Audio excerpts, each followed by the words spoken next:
پڑھائی. اس طرح یہ خطہ جو ہے یہ مسلمانوں کے پاس آیا اور مسلمانوں کے قبضے میں آیا اور وہاں اسلام کی حکومت آئی. یہ سلسلہ چلتا رہا 476 سال. یہ خطہ حضرت عمر فاروق کا حاصل شدہ یہ مسلمانوں کے قبضے میں رہا. پھر درمیان میں 476 سال بعد پھر عیسائیوں نے حملہ کیا اور یہ خطہ مسلمانوں سے چھین لیا. پھر یہ خطہ 90 سال تک عیسائیوں کے پاس رہا ہے اور اس زمانے میں نہ اس شہر میں کوئی مسلمان داخل ہو سکتا تھا نہ اس شہر میں کوئی یہودی آ سکتا تھا. عیسائیوں کی حکمرانی تھی. ٹھیک 90 سال مکمل ہوئے تو ہمارے نہایت ہی عظیم مجاہد سلطان صلاح الدین ایوبی نے یہاں حملہ کیا اور عیسائیوں سے دوبارہ بیت المقدس کو آزاد کرایا. حضرت صلاح الدین ایوبی رحمۃ اللہ علیہ نے جو کرد قبیلے سے تعلق رکھتے ہیں، عراق سے ان کا تعلق تھا. تقریب ان کا علاقہ ہے. امریکیوں کو آج تک غصہ ہے. ابھی جب عراق پہ بمباری ہوئی تقریب پر اس لیے بھی سخت بمباری ہوئی کہ صلاح الدین ایوبی یہاں سے اٹھا تھا. آج بھی عراق پر جو حملے ہوئے اس کا پس منظر ایک یہی تھا کہ یہاں کے لوگوں نے ہم سے بیت المقدس چھینا تھا.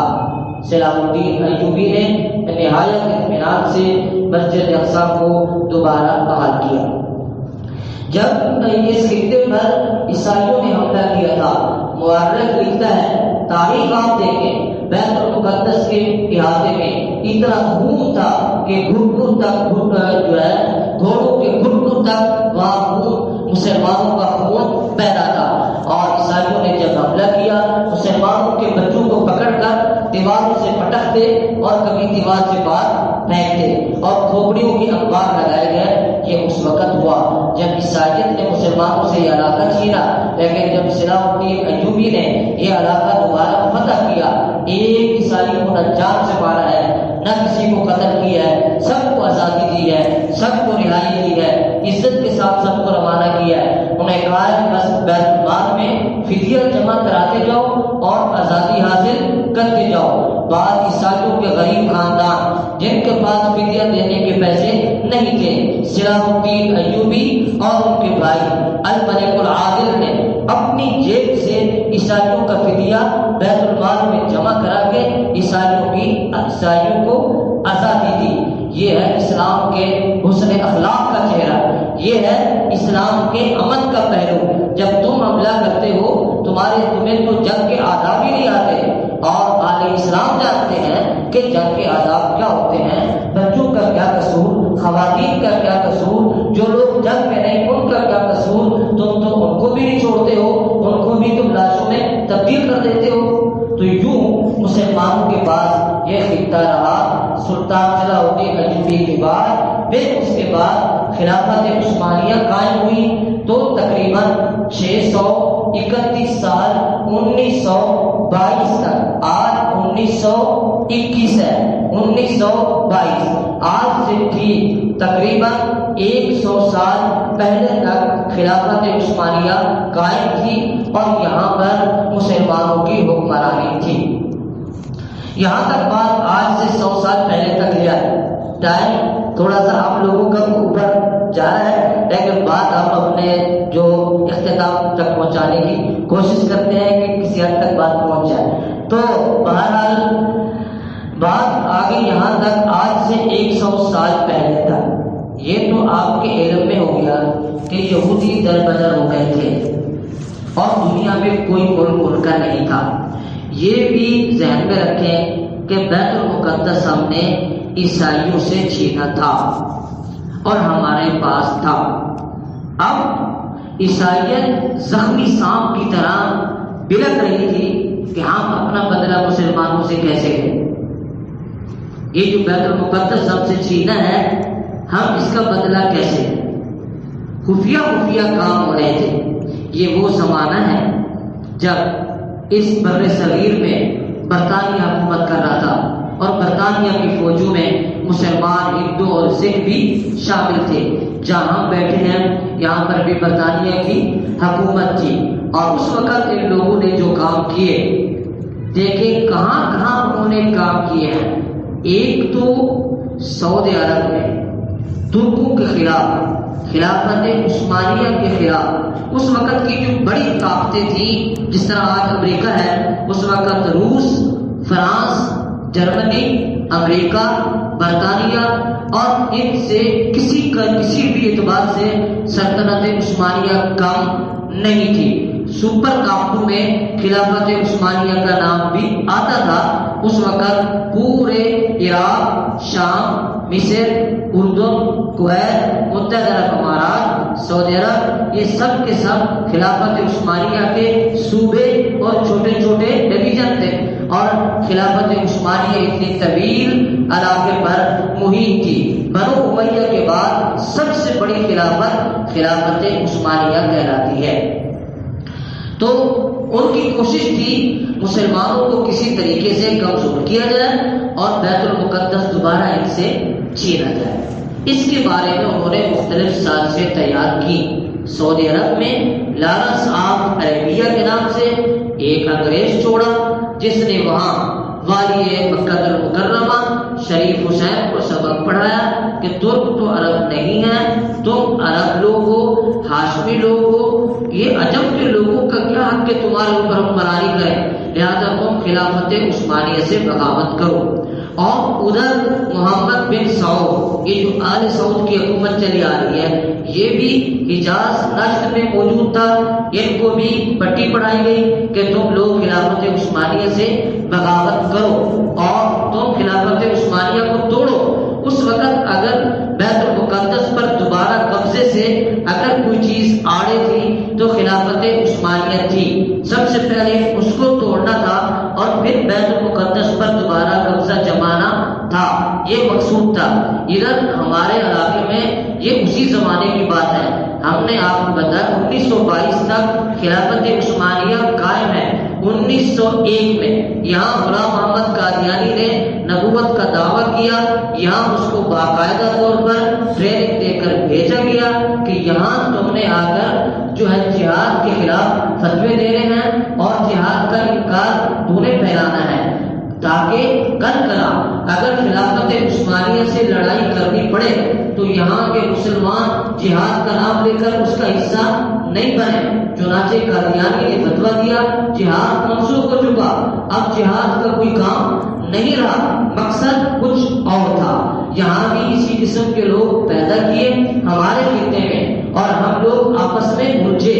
یہاں پہلے سب کے سب احناف ہی ہوتے تھے اور کسی بھی جگہ رفع دین نہیں ہوتا تھا، نہ سرزمین سعودی عرب پر، نہ سرزمین بر صغیر میں، مگر وہاں محمد بن عبد الوہاب نے سب سے پہلے وہابیت کے عنوان سے ایک اختلاف شروع کیا، اور ہمارے بر صغیر میں بھی اسی قسم کے اختلاف باہمی جو ہے ڈالے گئے، کبھی کسی بات پر کبھی کسی بات پر۔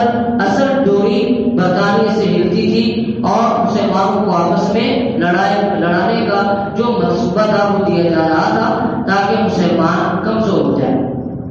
یہ تو تھی، آپ کہتے ہیں اس کو کہتے ہیں آپ سرد جنگ کہتے ہیں اس کو، کہ یہ دبے لفظوں میں کام ہو رہا تھا، لیکن انہیں دنوں میں جنگ عظیم کا مرحلہ پیش آیا۔ جنگ عظیم 1914 سے لے کر 1918 تک لڑی گئی ہے۔ جنگ عظیم میں اول کہلاتی ہے اور اس میں دنیا کے دو گروپ ہو گئے تھے، ایک طرف جرمنی، ہنگری اور اسی کے ساتھ ہی خلافت عثمانیہ تھی، یعنی مسلمان اس وقت جرمنی کا ساتھ دے رہے تھے، اور دنیا میں جو دوسرا گلاب تھا روس، فرانس، امریکہ، برطانیہ، یہ دنیا میں ایک دوسرا گلاب تھا جو ان کے مد مقابل لڑ رہا تھا۔ یہ جنگ عظیم چلتی رہی ہے، اس میں بہت لوگ مارے گئے ہیں، صرف ترکی کے 10,50,000 فوجی اس کے اندر مارے گئے ہیں، صرف روس کے 19,50,000 فوجی لقمہ اجل بنے ہیں، امریکہ اور برطانیہ کے 31,90,000 فوجی اس جنگ کے اندر لقمہ اجل بنے ہیں۔ مجموعی طور پر 60 سے 62 لاکھ جانوں کو ختم کرنے کے بعد یہ جنگ کسی نتیجے پر پہنچی ہے، اور اس کا انجام یہ ہوا جرمنی نے شکست کھائی۔ جرمنی کے ساتھ خلافت عثمانیہ تھی، خلافت عثمانیہ نے شکست کھائی، اور دوسرا بلاک روس، فرانس، امریکہ، برطانیہ یہ بلاک جیت گیا۔ جب یہ بلاک جیت گیا تو ظاہر ہے کہ وہ حالات ایسے تھے کہ جنگ کی وجہ سے سارے ہی تقریباً جو ہے غربت کی حالت میں تھے، سارے ملک جنگ کی وجہ سے غربت کی حالت میں تھے۔ یہودیوں نے اب یہ پنگا اٹھایا، یہ کوشش تو بہت پہلے کی تھی۔ 1897 میں عالمی یہودی کانگریس بنائی گئی، جس نے اپنا الگ خطہ حاصل کرنے کا منصوبہ چلایا، اور وہ اپنے منصوبے کی تکمیل کے میں 100 سال کا عرصہ لگا۔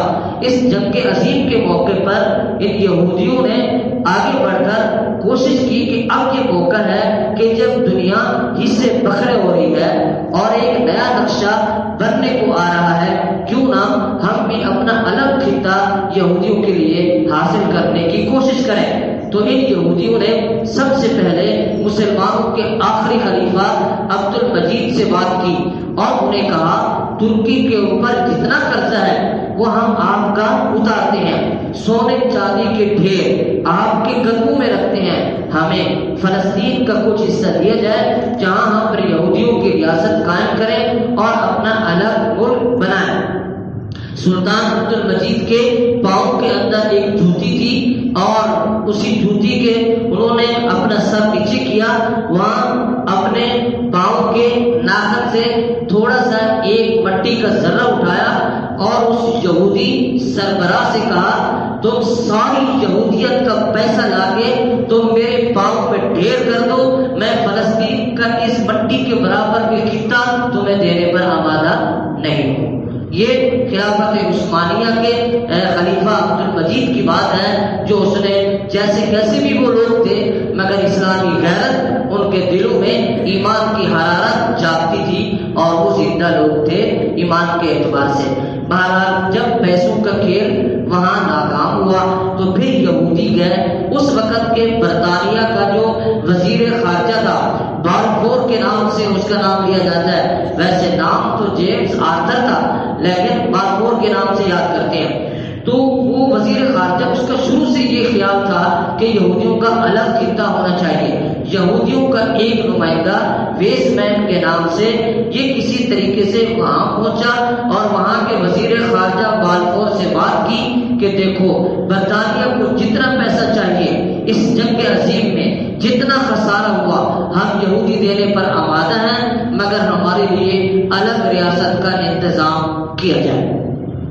چنانچہ اس وقت جب یہ فاتح ملک جو تھے روس، فرانس، امریکہ، برطانیہ، ان کے اندر پھر کچھ علاقے تقسیم ہوئے کہ اس علاقے کو آپ سنبھالیں، یہ علاقہ آپ کے ہاتھ میں ہے۔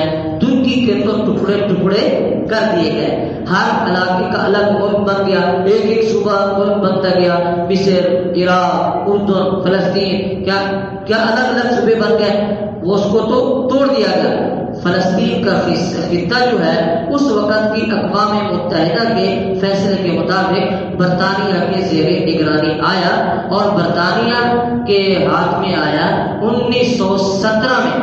1917 میں برطانیہ کی فوجیں یہ فلسطین میں داخل ہوئی اور فلسطین کا کنٹرول برطانوی فوجوں نے سنبھالا۔ یوں مسلمانوں کے پاس جو خطہ تھا یہ خلافت عثمانیہ سے الگ ہوا اور انگریزوں کی فوجیں فاتح بن کر اس خطے کے اندر داخل ہوئی۔ یہ 1917 کی بات ہے۔ اب یہودی اس برطانیہ کے پیچھے لگے رہے اور بالآخر ان کو منانے میں کامیاب ہو گئے۔ برطانیہ نے بھرپور ساتھ دیا کہ دنیا سے یہودی آہستہ آہستہ لا کر اس علاقے میں لائے جائیں، ہم بھی یہود کی قومی ریاست کے حامی ہیں۔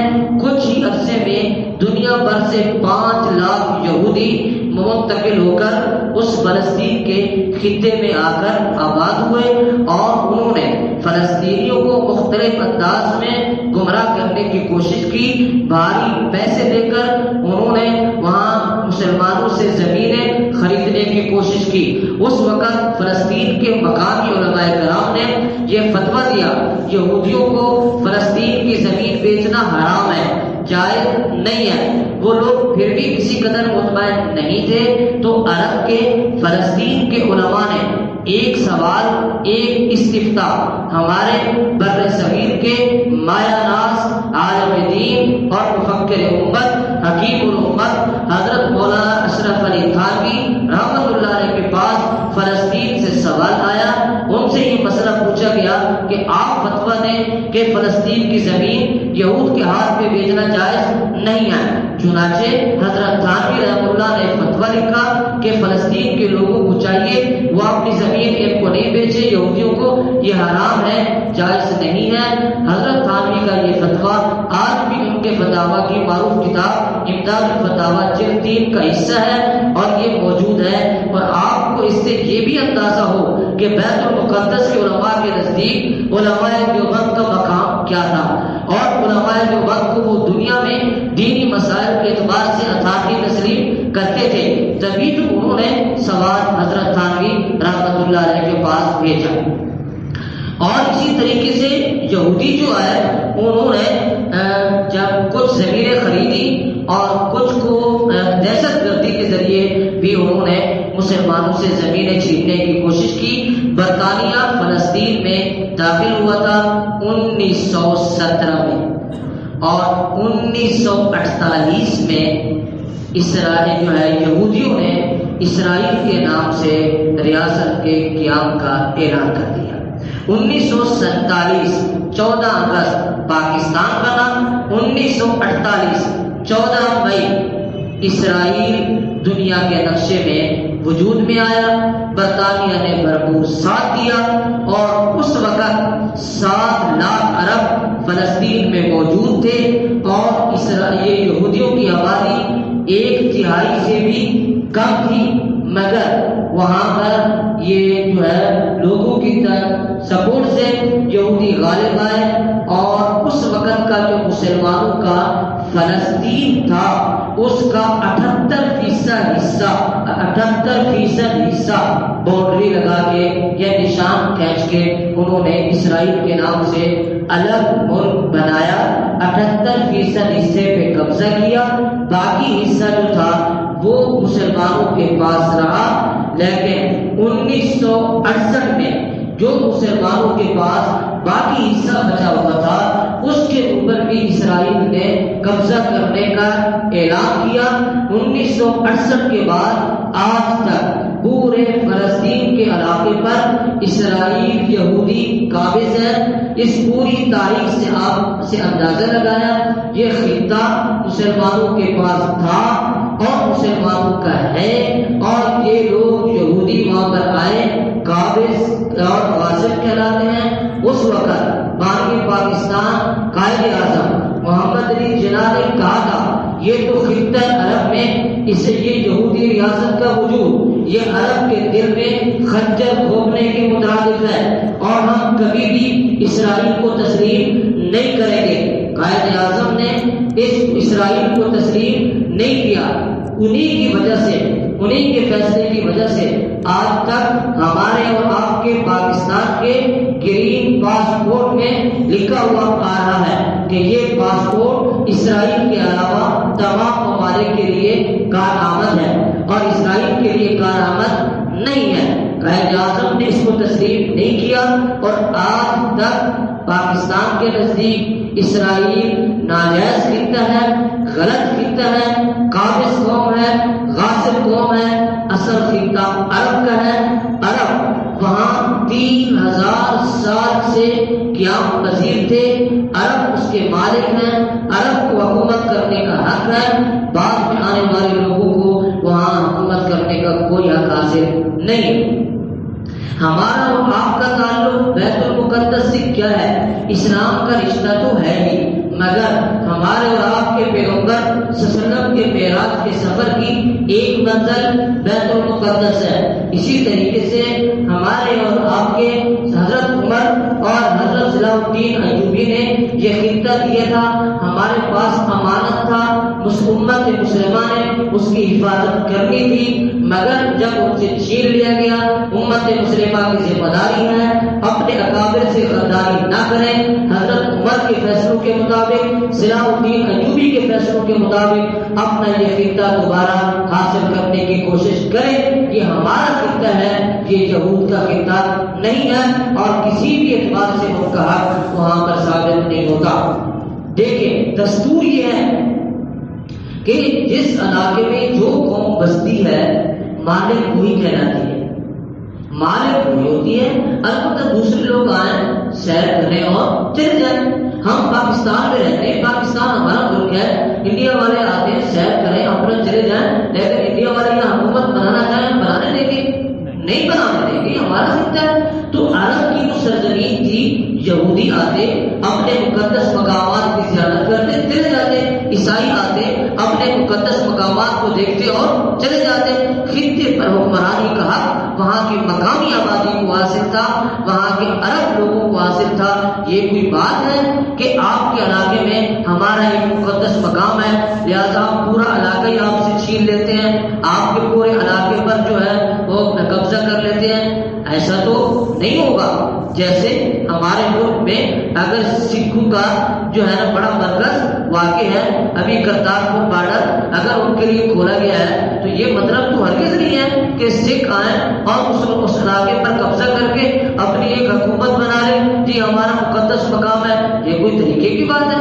حکومت تو ہماری ہوگی، خطہ ہمارا ہے، تو آؤ اپنا کام کرو اور چلے جاؤ۔ یہود آتے اپنے مقدس مقامات میں جاتے اور چلے جاتے، اور اس اعتبار سے بھی امت مسلمہ کو وہاں حکمرانی کا حق زیادہ ہے کہ وہاں جو یہودیوں کے نزدیک جو مقدس مقامات ہیں، عیسائیوں کے نزدیک مقدس مقامات ہیں، ہمارے نزدیک بھی مقدس مقامات ہیں۔ جو یہودیوں کے نزدیک مقدس مقام ہے ہمارے ہاں بھی مقدس مقام ہے، جو عیسائیوں کے ہاں مقدس مقام ہے ہمارے ہاں بھی مقدس مقام ہے، اور ہمارے اپنے مقدس مقامات تو ہیں ہی۔ ہمارے برخلاف اگر یہودیوں کو حکومت دی جائے وہ اپنے مقدسات کا تو احترام کریں گے مگر عیسائیوں کے مقدسات کا احترام نہیں کریں گے، اور مسلمانوں کے مقدسات کا احترام نہیں کریں گے، تو ان کو پھر وہاں حکومت کرنے کا کیا حق حاصل ہے؟ اور اگر عیسائیوں کو حکمرانی دی جائے وہ یہودیوں کے مقدسات کا خیال تو کریں گے، اپنے مقدسات کا خیال بھی کریں گے، لیکن مسلمانوں کے مقدسات کا خیال نہیں کریں گے، تو پھر ان کو بھی حق نہیں بنتا ہے۔ اسلام ہی ایک ایسا مذہب ہے جو تینوں مذاہب کے مقدسات کو بابرکت سمجھتا ہے، مبارک سمجھتا ہے، سب کے تقدس کا خیال رکھ سکتا ہے، وہ اسلام ہی ہے۔ لہذا اسلام ہی اس خطے پر اصل حکمرانی کا حقدار ہے، اور عرب اس خطے کے مالک ہیں، اور یہی ہمارا اور آپ کا موقف ہے۔ بانی پاکستان محمد علی جناح کا موقف یہی تھا۔ آج کل کے حکمران یا آج کے بعد آنے والے حکمران جیسے وہاں کوشش کی جا رہی تھی کسی طریقے سے مسلم حکمرانوں کو خرید کر اسرائیل تسلیم کرایا جائے، تو یہ کوشش یہودیوں کی آپ کو معلوم ہے۔ آج 1948 کو دیکھ لیں اور آج دیکھ لیں، یا خلافت عثمانیہ کے اختتام کو دیکھ لیں، 1922 سے آج تک یہودی خریدنے میں لگا ہوا ہے مسلم حکمرانوں کو، ارباب اقتدار کو، بڑی بڑی طاقتوں کو، چنانچہ وہ بڑے بڑے مسلم ملکوں کو خرید چکا جو اسرائیل کو تسلیم کر چکے۔ یہ تو اس فضا میں پاکستان کو جتنا بھی شاباش دی جائے کم ہے کہ آج بھی اسی موقف پر ڈٹا ہوا ہے کہ اسرائیل غاصب ہے، اسرائیل ظالم ہے، اور یہ خطہ آل عرب کا ہے اور مسلمانوں کا ہے۔ آج اس حوالے سے جو بھی کوشش ہوگی ہم نے اور آپ نے اس کوشش کا حصہ بننا ہے۔ یہ ہمارا اس سے رشتہ قبلہ اول ہونے کا بھی ہے۔ امت مسلمہ نے 17 ماہ کے قریب بیت المقدس کی طرف منہ کر کے نماز پڑھی ہے۔ ہمارا اس سے رشتہ یہ بھی ہے کہ میدان حشر جو ہے وہ شام کی سرزمین پہ لگنا ہے، اور وہ اسی فلسطین کے خطے میں لگے گا۔ میرا اور آپ کا رشتہ